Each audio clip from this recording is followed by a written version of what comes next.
안녕하세요. 저는 GPU 프로파일링을 통한 딥러닝 학습 최적화를 준비하게 된 삼성 SDS 연구소 김성준 프로라고 합니다. 반갑습니다.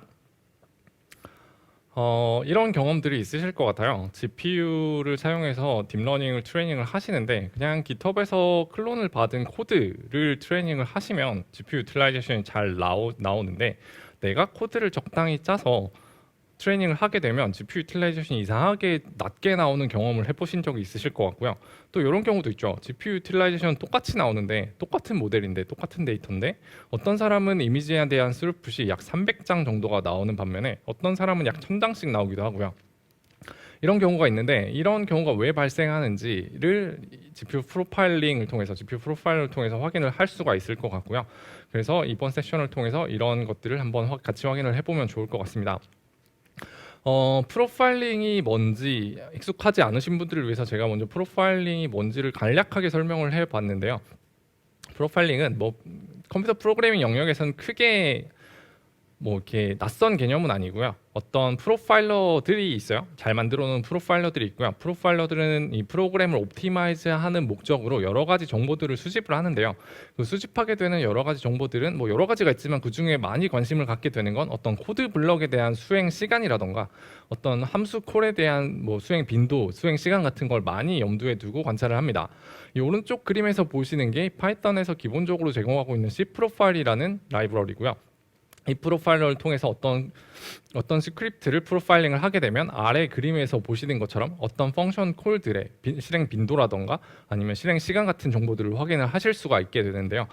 이런 간단한 수준의 프로파일러를 사용할 계획은 아니고요. 왜냐하면 저희는 이 GPU라는 디바이스를 하나를 더 사용을 하고 있기 때문에 이 GPU가 어싱크하게 동작한다는 특성까지 잘 보여줄 수 있도록 펑션 콜이나 코드 블록을 비주얼라이즈하는 이런 프로파일러를 활용을 하려고 합니다. 그런 프로파일러로 엔비디아가 내놓고 있는 Nsight Systems라는 프로파일러가 있는데요. 이 프로파일러를 사용을 하기 위해서는 이 두 가지를 인스톨을 하셔야 됩니다. 첫 번째로 이 타겟이 되는 우리 GPU 클러스터에 프로파일러를 하나를 설치를 해주셔야 하고요. 그 다음에 호스트가 되는 영역에 비주얼라이제이션을 위해 비주얼라이저를 하나를 설치를 해주셔야 합니다. 그러면 이 타겟 서버에서 우리가 미리 만들어 놓은 프로그램을 트레이닝을 하면서 동시에 프로파일링을 수행을 하게 되고요. 이 결과를 다운로드를 받아서 호스트로 다운로드를 받은 후에 비주얼라이저를 통해서 비주얼라이저를 합니다. 그러면 이 결과를 분석을 하고 코드를 수정, 프로파일링을 하고 이 사이클을 계속 반복을 하게 되는 거죠.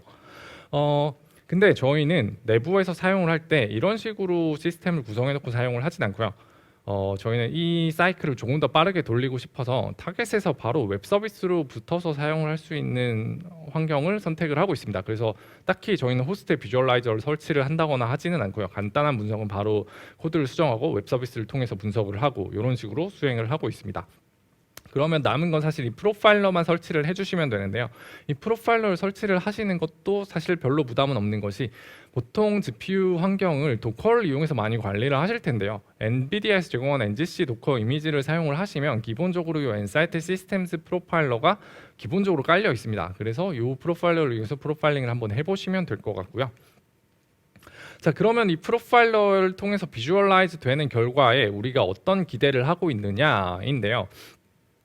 오른쪽 그림에서처럼 우리가 이미지넷을 트레이닝을 한다라고 예를 들어보면 JPEG 이미지를 읽어서 JPEG 디코딩을 한번 하고요. 그 디코딩된 텐서를 가지고 적당한 리사이징이라던가 플립이라던가 이런 오그멘테이션을 수행을 해주게 될 텐데요.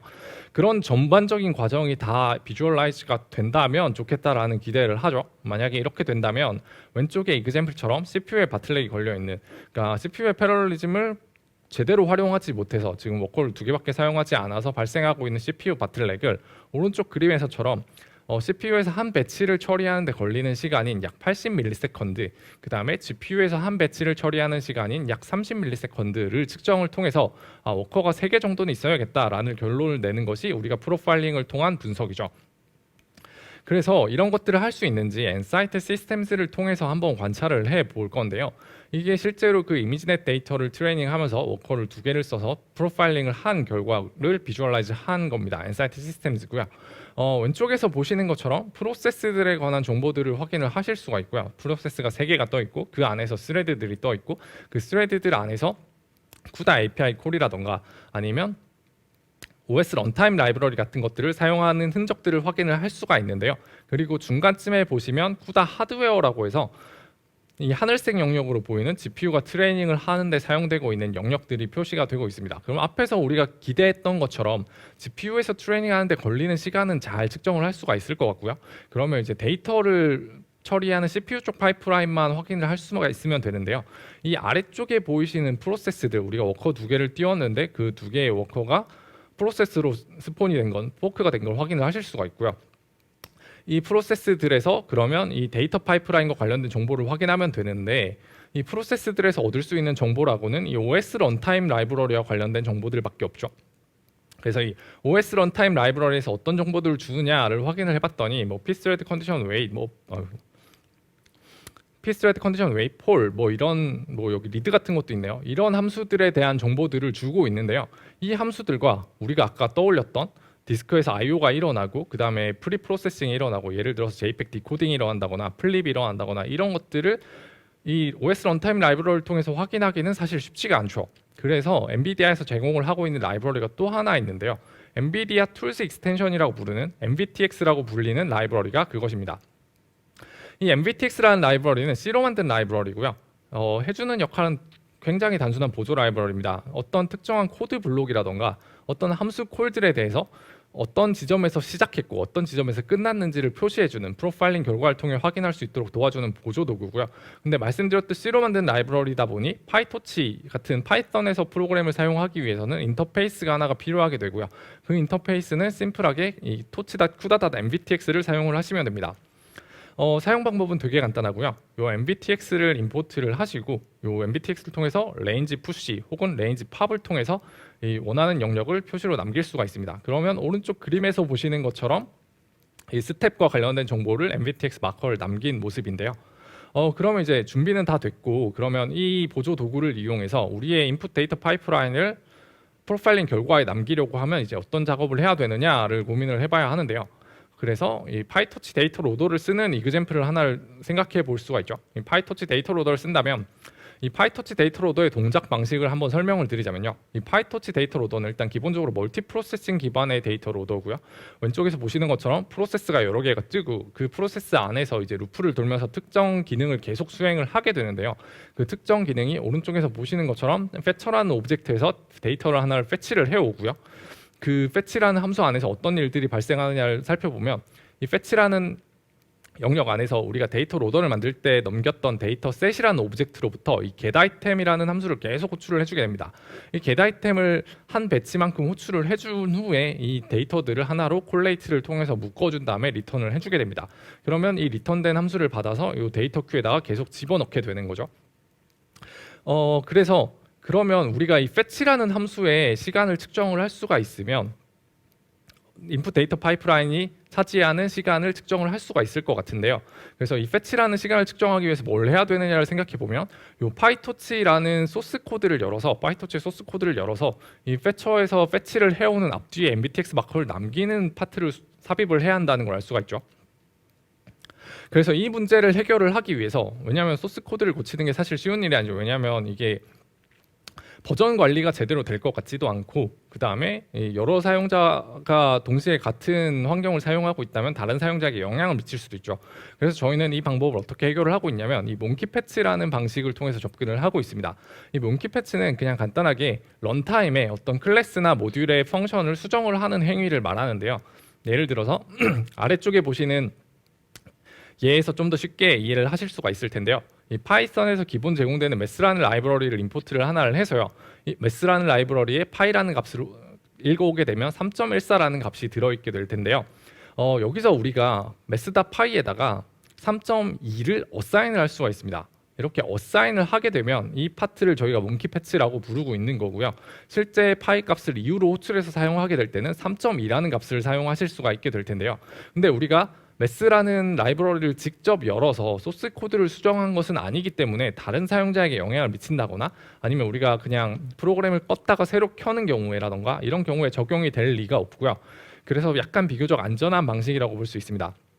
이 방식을 활용해서 저희는 오른쪽에 보이시는 그림처럼 몽키 패치 함수를 잘 짜놓고 사용을 하고 있는데요. 주어진 함수 하나에 대해서 래퍼 펑션을 하나를 잘 정의를 하고요. 그 래퍼 펑션은 자기에게 들어온 인자를 그대로 함수에게 전달을 할 뿐, 그리고 리턴되는 값이 있으면 그대로 리턴을 할 뿐, 아무것도 안 하는 함수고요. 대신 함수의 실행 이전과 이후에 MVTX를 통해서 마커를 남겨주는 역할만을 해주게 됩니다. 그럼 이렇게 새롭게 정의된 래퍼 펑션을 기존의 모듈에 기존의 펑션을 덮어 쓰게 되면 우리가 이 함수를 다시 호출해서 사용을 할 때는 MVTX 마커가 남도록 이미 몽키 패치가 되어 있는 상태가 되겠죠. 이런 식으로 저희는 몽키 패치를 해놓고 사용을 하고 있고요. 이렇게 몽키 패치를 할 때 이제 우리가 필요한 건 어떤 모듈에 어떤 함수들을 몽키 패치를 해야 하느냐 하는 리스트만 들고 있으면 되겠죠. 그래서 저희는 내부에서 이런 식으로 사용을 하고 있는데요. 여기는 저희가 사용하고 있는 내부 인터페이스를 설명을 드리고 있는 파트고요. 저희는 라이브러리를 하나 만들어 놓고 있고 그 라이브러리가 이런 몽키 패치를 수행을 해주는 역할을 해주는데요. 이 라이브러리 안에서 우리가 몽키 패치를 수행해야 하는 함수들의 리스트를 쭉 들고 있고요. 그래서 이 함수를 이니셜라이즈만 해주게 되면 해당 함수들에 대해서 몽키 패치가 다 되도록 만들어 놨습니다. 그래서 이 메인 함수의 어느 곳이든 이런 식으로 만들어진 라이브러리를 임포트하고 이니셜라이즈만 해주면 되는 건데요. 이렇게 이니셜라이즈를 해준 후에 저희가 지금 만들어 놓은 인터페이스를 통해서 그냥 실제로 트레이닝을 하면서 프로파일링을 수행을 하고 있는 모습을 보여드리고 있는 거고요. 이 프로파일링을 하는 건 지금 한 10초 정도만 프로파일링을 할 예정입니다. 그래서 지금 서버에 띄워놓은 주피터 노트북을 통해서 이렇게 프로파일링을 수행을 하고 이 프로파일링 된 결과에 이 버튼을 통해서 웹 서비스에 직접 붙어서 파일을 따로 다운받거나 해서 인사이트 시스템 비주얼라이저를 설치한다는 스텝 없이 바로 웹 서비스를 통해서 프로파일링 된 결과를 확인을 할 수가 있고요. 그래서 이렇게 프로파일링 된 결과를 확인하고 다시 코드를 수정하고 이 사이클을 좀 더 빠르게 돌릴 수 있도록 디자인을 해두었습니다. 이 프로파일링 된 결과를 살펴보시면 아까 앞에서 보셨던 OS 런타임 라이브러리 외에 워커들에서 지금 DL 파이프라인 MVTX라고 해서 안 보이던 이벤트들이 굉장히 많이 보이는 걸 알 수가 있고요. 이렇게 확대를 해서 보시면 이 fetch라는 함수가 계속 호출이 되는 걸 볼 수가 있고요. 이 fetch라는 함수 안에서 저희가 데이터셋으로 넘긴 데이터셋의 get 아이템을 계속 호출을 하고 있고요. 데이터셋 안에서는 필 로더를 통해서 이미지를 읽고 JPEG 디코딩을 하고 있고요. 그 다음에 토치 비전을 활용해서 오그멘테이션을 수행하는 것을 보실 수가 있습니다. 그리고 또 간단하게 어떤 특정 영역을 드래그를 해서 선택을 하게 되면 이 영역 안에서 발생한 이벤트들에 대해서 발생 빈도라던가 그리고 차지하고 있는 시간 등을 간단하게 서머리해서 확인할 수 있는 기능이 있고요. 이런 기능을 많이 활용을 하고 있습니다. 그리고 마지막으로 이렇게 확대를 해서 보시면 실제로 GPU에서 실행되고 있는 GPU 커널들에 대한 정보도 확인을 하실 수가 있고요. 그 다음에 메인 스레드에서 쿠다 API를 호출했을 때 그 쿠다 API가 실제로 커널에서 어느 시점에 실행이 되었는지에 대한 이런 코릴레이션까지도 확인을 할 수가 있습니다. 지금 마지막에 보이는 이 화살표를 보시면 아시겠지만 화살표의 왼쪽 끝에서 쿠다 API가 호출이 된 걸 보실 수가 있는데요. 이미 호출이 되고 완료가 되었음에도 불구하고 실제 커널은 그 시점에 일어나는 것이 아니라 한참 기다렸다가 자기 차례가 되어서야 실행이 되는 걸 보실 수가 있는데요. 이렇게 어싱크하게 동작한다는 GPU의 특성상 이런 프로파일러를 통해서 확인을 하지 않으면 실제로 내 프로그램이 어떻게 동작하고 있는지를 확인하기가 쉽지만은 않습니다. 그래서 저희가 이렇게 내부적으로 구성해 놓은 이 툴을 이용해서 이후에 PPT를 준비를 했고요. 근데 같은 정보를 엔사이트 시스템즈를 통해서도 확인을 하실 수가 있으니까 따라해 보셔도 좋을 것 같습니다. 이제부터는 저희가 실제로 이미지넷을 트레이닝하면서 저희는 스루풋이라는 메저를 옵티마이즈 하는 걸 보여드리려고 하는데요. 저희는 레즈넷 50이라는 모델을 준비를 했고요. VBAC 싱글 GPU를 사용해서 트레이닝하는 케이스를 가지고 설명을 드리려고 합니다. 믹스드 프리시전을 사용하고 있기 때문에 텐서 코어는 잘 활용을 하고 있는 모델이고요.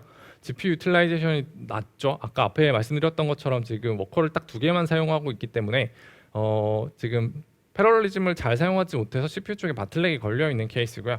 그래서 우리가 스루풋이라고 메저를 하고 있는 저희는 지금 이미지를 다루고 있기 때문에 GPU 한 장이 초당 이미지를 몇 장 정도씩 처리를 할 수 있느냐를 가지고 이후를 진행을 해보려고 합니다. 그러면 이제 앞에서 우리가 기대했던 것처럼 GPU에서 트레이닝을 하는데 걸리는 시간을 측정을 하면 될 테고, 우리가 이제 fetch라는 함수를 이제 MBTX 마커를 남겨놨으니까 이 fetch라는 함수에서 걸리는 시간을 측정을 해보면 될 텐데요. 이걸 측정을 해봤더니 GPU에서는 한 배치당 350ms 정도의 시간이 소요가 되고, CPU에서는 한 싱글 코어 기준으로 한 배치당 1500ms 정도가 걸림을 알 수 있죠. 그래서 이 정보를 토대로 워커를 5개 정도는 사용해야 GPU가 놀지 않고 트레이닝이 되겠구나 하는 결과를 얻을 수가 있겠고요. 그렇게 바꿨더니 GPU 유틸라이제이션이 90까지 올라가고, 그 다음에 스루풋이 690까지 올라가는 걸 확인을 할 수가 있는데요. 보통은 아마 텐서코어도 잘 활용을 하고 있고 GPU 유틸라이제이션도 그렇게 낮지 않으니까 이 정도에서 트레이닝을 진행해도 될 것 같아 라고 생각을 하고 트레이닝들을 많이 하시고 계실 것 같아요.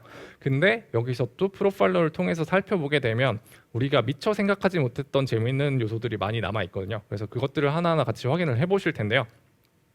먼저 GPU 커널들이 실제로 사용된 히스토리를 한번 살펴볼 건데요. 이 영역을 한번 선택을 해봤더니 아래에서 보이시는 그림처럼 이벤트들에 대한 빈도와 시간이 나타나는데요. 그 중에 재밌는 커널 하나가 있어서 먼저 집중을 해보죠. 채널 퍼스트를 채널 라스트로 변경하고 있는 커널이 있는데요. 이 커널에 대해서 한번 알아보도록 하죠. 먼저 메모리 포맷이라는 건 어떤 개념이냐면, 우리는 이미지를 다룰 때 거의 4디멘셔널 텐서를 주로 다루게 되죠. 그러니까 배치와 채널과 하이트와 위스, 이렇게 4가지 디멘션을 갖는 텐서를 주로 다루게 되는데요. 오른쪽 이그샘플 그림에서 보시는 것처럼 어떤 텐서가 주어져 있을 때 그 텐서를 스토리지에 일렬로 원디멘셔널 어레이로 만드는 순서를 생각을 해보시면, 이 첫 번째 그림과 같이 순서를 나타낼 수도 있고 두 번째 그림과 같이 순서를 잡을 수도 있을 텐데요. 이거 각각을 채널 퍼스트와 채널 라스트 메모리 포맷이라고 얘기를 하고 있고요. 이 채널 퍼스트와 채널 라스트 메모리 포맷이 이 성능에 영향을 주느냐 하면 그렇다라고 말을 할 수가 있는데요. 이 엔비디아 쪽 다큐멘테이션에 그것이 잘 나와 있는데요. 살펴보시면 CUDN에서 컨볼루션 알고리즘들이 되게 여러 가지가 있어요. 되게 여러 가지 알고리즘이 있는데 저희가 지금 믹스드 프리시전을 사용하고 있기 때문에 이 텐서 코어를 활용하고 있는 알고리즘은 꼭 채널 라스트를 요구합니다. 근데 채널 퍼스트를 넣었을 때 에러가 나진 않아요. 이게 사실 조금 헷갈리는 부분인데요. 채널 퍼스트로 데이터를 넣어도 트레이닝이 잘 수행이 됩니다. 근데 문제는 뭐냐면 이 알고리즘을 처리하기 위해서는 데이터를 트랜스포즈를 해야만 한다는 거고요. 그래서 임플리시트하게 데이터를 트랜스포즈를 해주는 오버헤드가 끼이고 있다는 거죠. 그래서 레이어마다 이렇게 컨볼루션 레이어마다 이렇게 오버헤드가 있으니까 만약에 우리 모델이 전부 채널 라스트 포맷을 지원할 수 있다면 제일 앞에서 데이터를 처리한 직후에 메모리 포맷을 채널 라스트로 변경을 할 수 있다면 이런 오버헤드를 줄여줄 수가 있겠죠. 그렇게 접근을 하면 이제 더 이상 채널 퍼스트를 채널 라스트로 바꿔주는 커널이 보이지 않는 걸 확인을 할 수가 있고요. GPU 유틸라이제이션이 좀 낮아졌죠. 이건 좀 이상하긴 하지만 스루풋 자체가 850까지 올라간 걸 확인할 수가 있죠. 이 GPU 유틸라이제이션이 왜 낮아졌느냐를 고민을 해보면 사실 앞에서 우리가 계산했듯이 GPU에서 한 배치를 처리하는데 걸리는 시간을 약 350ms로 계산을 했었는데요. 근데 저희가 이 GPU 트레이닝 타임을 줄였죠. 채널 라스트를 통해서. 이게 약 230ms 정도로 줄었고요. 이 230ms로 줄었더니 이제 워커 개수를 다시 계산을 해야 되고 약 7개 정도의 워커를 사용을 해야 한다는 거죠. 그렇게 7개의 워커를 사용을 했더니 GPU 유틸라이제이션이 올라가고 이제 스루풋도 약 950까지 올라간 것을 확인을 할 수가 있습니다. 그래도 여전히 GPU 유틸라이제이션이 약간 낮은 게 불만이니까 GPU가 노는 영역, GPU가 일을 하지 않는 영역에 대해서 이제 원인이 뭐냐를 한번 찾아보기 위해서 또 프로파일러를 통해서 한번 살펴볼 건데요. 이렇게 GPU가 약 30ms 정도 노는 동안 무슨 일이 발생을 하고 있는지를 살펴봤더니 여기 재미있는 메모리 카피 from H to D라는 걸 확인을 할 수가 있죠. 이 메모리 카피 호스트 디바이스, CPU 영역에서 GPU 영역으로의 데이터 카피를 하는 동안 GPU가 일을 하지 않고 있구나 하는 거를 확인을 할 수가 있는데요. 이 개념을 확인을 하기 위해서는 페이저블 메모리 영역과 메모리 핀드 버퍼 영역을 확인을 하셔야 됩니다. 여기는 그냥 파이토치에서 사용하고 있는 메모리 영역이다라고 보시면 될 것 같고요. 저희가 보통 에멀록을 사용해서 그냥 데이터를 가지고 노는 영역이 그냥 페이저블 데이터 영역이라고 보시면 될 것 같고요. 이 핀드 메모리 버퍼는 이 파이토치가 메모리 카피를 위해서 만들어 놓은 영역인데요. 이 영역은 파이토치 텐서들이나 스토리지에 핀 메모리라는 함수가 있고요. 이 함수를 호출을 하게 되면 데이터를 페이저블 영역에서 핀 영역으로 옮기게 됩니다. 이 핀 영역으로 옮긴 데이터에 대해서 메모리 카피가 일어날 것을 파이토치는 기대를 하고 있는데요. 그냥 예상하지 못하게 페이저블 영역에 있는 텐서에 대해서 투나 쿠다 명령어를 통해서 메모리 카피를 하려고 수행을 하게 되면 내부적으로 이 핀 영역으로 데이터를 먼저 옮기고 그 옮겨진 데이터를 메모리 카피를 하느라 시간이 조금 더 소요가 되게 됩니다. 근데 이 핀 메모리라는 함수는 사실 텐서의 핀 메모리라는 함수가 노출이 되어 있고 그다음에 이 호스트에서 호스트로 메모리 카피만 할 뿐이죠. 그러다 보니까 사실 이걸 하는 동안 GPU가 놀아야 될 이유는 없고요. 그래서 이걸 GPU가 열심히 일을 하고 있는 동안 메모리 핀닝을 핀 메모리 함수를 호출을 해줄 수 있다면, 그리고 핀 영역에 있는 함수들을 메모리 카피를 할 수 있다면 약 30ms 정도 GPU가 놀던 것을 약 5ms 정도로 줄일 수 있지 않을까라는 개념입니다. 이걸 하는 게 사실 모든 텐서에 대해서 우리가 이렇게 핀 메모리라는 걸 직접 호출해 줘야 되는 건 아니고요. 만약에 파이토치 데이터 로더를 사용하고 계신다면 이 파이토치 데이터 로더 객체를 만들 때 이 핀 메모리를 사용할지 말지 여부를 넘겨줄 수가 있고요. 이 핀 메모리를 사용한다고 넘기게 되면 새로운 스레드를 하나를 만들고 이 데이터 큐에 있는 데이터들에 대해서 이 핀 메모리 영역으로 데이터 카피를 미리미리 수행을 해놔 주게 됩니다. 그래서 혹시나 이 핀 메모리 함수를 사용을 하셔야 된다면, 그러니까 파이토치 데이터 로더를 사용하지 않고 메모리 카피를 하시는 경우가 있다면 이제 이런 걸 염두에 두시면 될 것 같고요. 그리고 왼쪽 아래에 보시는 것처럼 이 핀 메모리와 관련해서 하나 더 아셔야 될 내용은 이 핀 영역에 있는 데이터는 메모리 카피를 할 때 어싱크로너스하게 데이터를 카피를 할 수가 있다는 건데요. 이 어싱크로너스하게 데이터를 카피를 할 수가 있다는 게 어떤 말이냐면 이 트레이닝과 메모리 카피마저도 이렇게 시리얼하게가 아니라 오버랩해서 일어날 수 있다라는 건데요. 이거에 대해서는 이후에 조금 더 살펴보도록 하겠습니다. 자, 이렇게 핀 메모리 피닝을 사용을 해주게 되면 지금 보시는 것처럼 데이터 카피에 의해서 GPU가 아이들인 구간이 약 4ms 정도로 줄어든 걸 확인을 할 수가 있고요. 그리고 또 하나 확인을 하실 수가 있는 게 이 중반부에 보이시는 새로운 스레드가 하나가 생겼고 그 스레드에서 이 핀 메모리라는 함수가 계속 호출이 되는 걸 확인을 할 수가 있고요. 그 다음에 이 호출되는 함수의 시간을 생각해 보면 약 25ms 정도가 걸린다는 걸 확인했을 때 우리가 앞에서 예상하는 대로 동작을 하는구나 라는 걸 알 수가 있고요. 그리고 이걸 적용을 했더니 GPU 유틸이 94% 정도까지 올라갔고 스루풋도 1070 정도까지 올라간 것을 확인을 할 수가 있습니다. 근데 아까 앞에서 설명을 드렸던 것처럼 이 메모리 카피와 트레이닝은 완전하게 오버랩이 될 수 있다라고 얘기를 했는데 여전히 메모리 카피를 하는 동안 이 핀 영역에서 메모리 카피를 하는 동안도 GPU는 놀고 있죠. 그래서 이 문제를 왜 이런 일이 발생하는지를 알려면 이 스트림이라는 개념에 대해서 아셔야 됩니다. 이 GPU에는 스트림이라는 개념이 있는데요. 이 스트림이라는 개념은 뭐 스레드라는 개념이랑 비슷하게 생각을 하시면 쉬울 것 같고요. 이 스트림 안에서 일어나는 오퍼레이션들에 대해서는 항상 시리얼하게 동작을 하게 됩니다. 그러니까 트레이닝과 메모리 카피와 트레이닝이 지금 스트림 제로 안에서 일어나게 된다면 트레이닝이 끝날 때까지 메모리 카피가 끝날 때까지는 다음 트레이닝이 일어날 수 없다는 거죠. 근데 만약에 우리가 새로운 스트림을 하나를 만들고 그 스트림에서, 그러니까 첫 번째 스트림에서는 메모리 카피를, 그 다음에 0번째 스트림에서는 트레이닝을 한다면 이 둘은 완전히 오버랩이 돼서 어싱크로너스하게 메모리를 카피를 할 수가 있다는 건데요. 근데 사실 이 어싱크로너스한 메모리 카피를 하기 위해서는 고려를 해야 되는 게 사실 좀 많은데요. 그 이유가 뭐냐면 파이토치 같은 경우에는 이 디폴트 스트림에서의 동작에 대해서는 대부분 알아서 모든 걸 해주고 있어요. 근데 이 새로운 스트림을 하나를 만들고 이 만들어진 스트림에 대한 동작을 하게 만든다면 이거는 이제 사용자의 몫이다라고 규정을 해놓고 있는데요. 예를 들어서 메모리 관리라던가 아니면 어떤 스트림에서 실행된 오퍼레이션과 다른 스트림에서 실행된 오퍼레이션의 순서라던가 이런 것들은 전혀 보장을 해주고 있지 않은데요. 예를 들어서 이 첫 번째 스트림에서 실행된 메모리 카피, 이 메모리 카피가 끝나야만 이 데이터를 받아서 트레이닝을 수행을 할 수가 있겠죠. 그러니까 이 트레이닝이 일어나기 전에 언젠가는 이 메모리 카피가 끝났는지를 확인하는 게 하나 있어야 한다는 거죠. 이런 것들을 싱크로나이즈라든가 웨이스트링 같은 함수를 통해서 할 수가 있는데요. 저희 같은 경우에는 이 어싱크로너스한 메모리 카피를 하기 위해서 그냥 데이터 로더 객체 바깥쪽에서 그냥 제너레이터를 보통 하나를 짜고요. 그 제너레이터는 데이터 로더에서 받은 객체를 일드를 해주는데요. 그냥 바로 일드를 하는 게 아니라 메모리 카피를 하나를 수행을 하고요. 그 다음에 사실 이번에 메모리 카피를 한 게 아니라 한 번 전에 메모리 카피했던 걸 일드하는 방식으로 보통 접근을 하고 있습니다. 이렇게 어싱크로너스하게 메모리 카피를 수행을 해주고 나면 GPU 유틸라이제이션이 아주 살짝 올라가고 스루프도 1090까지 올라가는 것을 확인을 할 수가 있습니다. 우리가 이 이미지넷 트레이닝을 옵티마이즈 했던 걸 다시 한번 살펴보자면요. 이 파란색으로 표시되는 그래프는 지금 스루풋이고요. 계속 올라가는 것을 보실 수가 있고요. 이 회색으로 표시되는 그래프는 GPU 유틸라이제이션입니다. 이렇게 올라갔다가 내려갔다가 하는 모습을 보실 수가 있죠. 그래서 저희가 베이스라인으로 잡았던 450장짜리 스루풋에서 시작을 해서 워커의 개수를 바꾸고 그다음 메모리 포맷을 변경을 하고 그다음 워커의 개수를 다시 바꾸고 그다음 메모리를 피닝을 하고 그다음에 어싱크로너스한 메모리 카피를 도입을 해서 1090장까지 스루풋이 올라가고 있는 걸 확인을 할 수가 있고요. 여기에 지금 뭐 두 번째, 세 번째, 뭐 네 번째 정도를 보면 알 수가 있겠지만 지금 두 번째와 세 번째를 보시면 GPU 유틸라이제이션은 두 번째 워커를 바꿨을 때 90% 정도로 훨씬 높죠.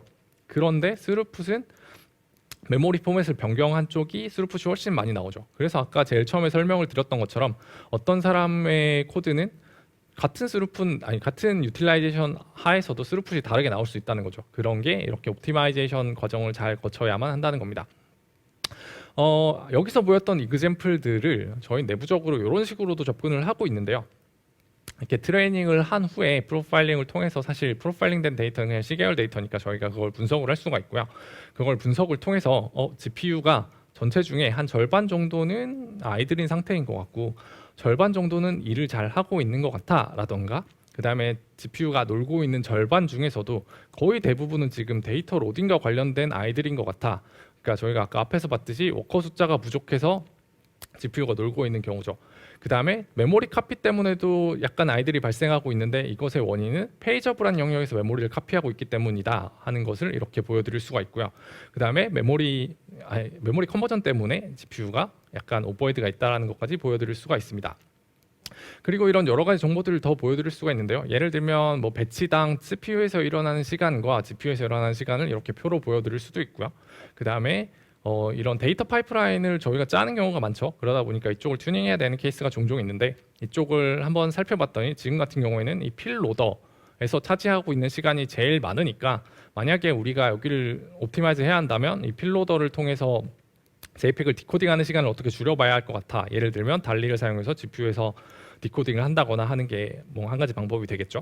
그리고 이 레코멘데이션 마지막으로 레코멘데이션을 몇 가지 주고 있는데요. 이 위와 같은 진단을 토대로 채널 라스트 포맷을 사용하는 것이 좋을 것 같다라던가 적절한 워커의 수는 이 정도가 필요할 것 같다라던가 그리고 메모리 피닝을 사용하면 이런 식으로 성능의 개선을 얻을 수 있을 것 같다라던가 하는 식의 레코멘데이션도 저희가 제공을 하고 있습니다. 여기까지가 제가 준비한 마지막이고요.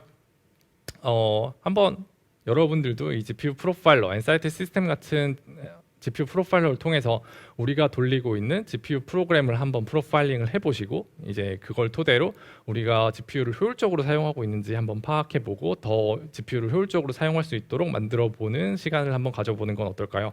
감사합니다. 저는 김성준 프로였습니다.